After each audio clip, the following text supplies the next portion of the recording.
नमस्कार दोस्तों, हिंदी क्लासेस में मैं ऋषिकेश तिवारी आप लोगों का स्वागत करता हूं। हिंदी साहित्य इतिहास के क्लास के काल विभाजन वाले एपिसोड में आप लोगों का स्वागत है। काल विभाजन शुरू किया जाए। पहले काल विभाजन का आधार हम देख लेते हैं। काल विभाजन के आधार पे हिंदी साहित्य को किस प्रकार बांटा जा सकता है ये बताया जा रहा है। तो काल विभाजन के आधार पर आदिकाल, पूर्व मध्यकाल, उत्तर मध्यकाल या आधुनिक काल कहा जा सकता है। प्रवृत्ति के आधार पर इसी को वीरगाथा काल, भक्ति काल, रीति काल तथा गद्य काल हम कह सकते हैं। साहित्यकार के नाम के आधार पर भारतेंद्र युग, द्विवेदी युग, सुधार आंदोलन के आधार पर पुनर्जागरण काल और जागरण सुधार काल हम कह सकते हैं। इसके बाद अब हम काल विभाजन को देख रहे हैं। विभिन्न इतिहासकारों के द्वारा किया गया हिंदी साहित्य के इतिहास का काल विभाजन इस प्रकार है। पहला जॉर्ज अब्राहम ग्रियर्सन का काल विभाजन हम लोग देखते हैं, जो उन्होंने modern vernacular literature of Hindustan में किया है। उनका काल विभाजन है, पहला है चारण काल 700 ईस्वी से लेकर के 1300 ईस्वी तक। दूसरा काल विभाजन है 15वीं सदी का धार्मिक पुनर्जागरण। तीसरा काल विभाजन है जायसी की प्रेम कविता। चौथा है ब्रज का कृष्ण भक्ति संप्रदाय 1500 से 1600 ईस्वी। अगला है मुगल दरबार, उसके बाद तुलसीदास, उसके बाद रीति काव्य 1580 से 1692। 8वें नंबर पे है तुलसी के अन्य प्रवृत्ति, उसके बाद है 18वीं शताब्दी। उसके बाद है कंपनी के शासन में हिंदुस्तान 1800 से 1857। इसके बाद विक्टोरिया के शासन में हिंदुस्तान। इसके बाद हम मिश्र बंधुओं का काल विभाजन देखते हैं।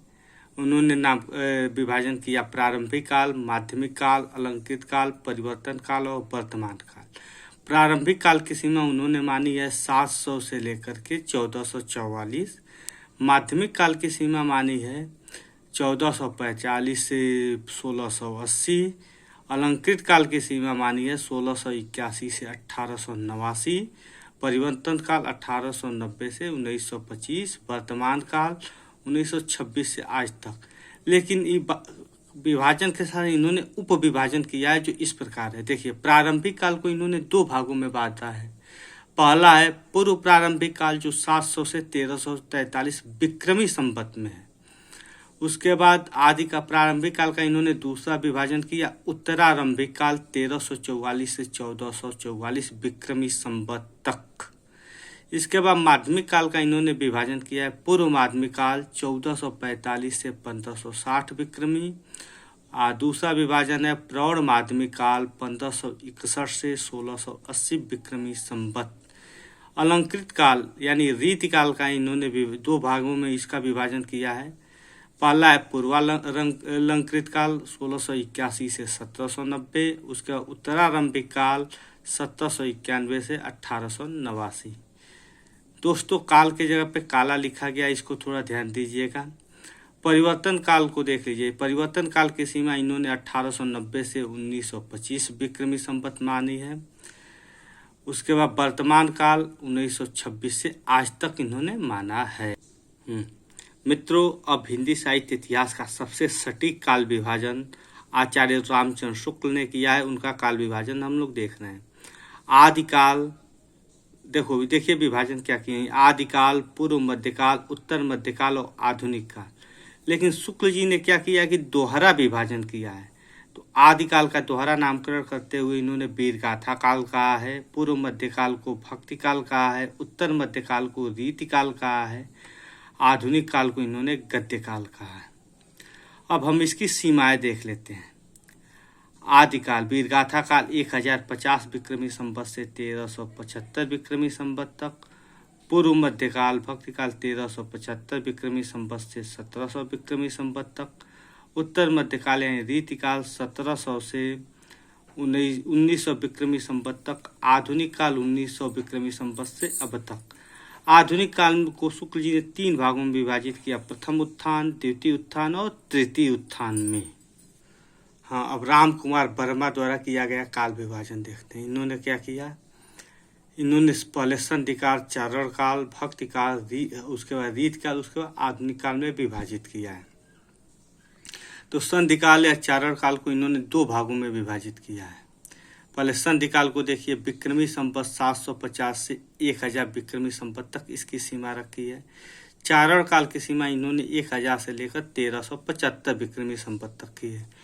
इसके बाद भक्ति काल से जो शुक्ल जी का विभाजन है वही राम कुमार वर्मा का भी विभाजन है। देखिए, भक्ति काल की सीमा इन्होंने 1375 विक्रमी संवत से 1700 विक्रमी संवत मानी है।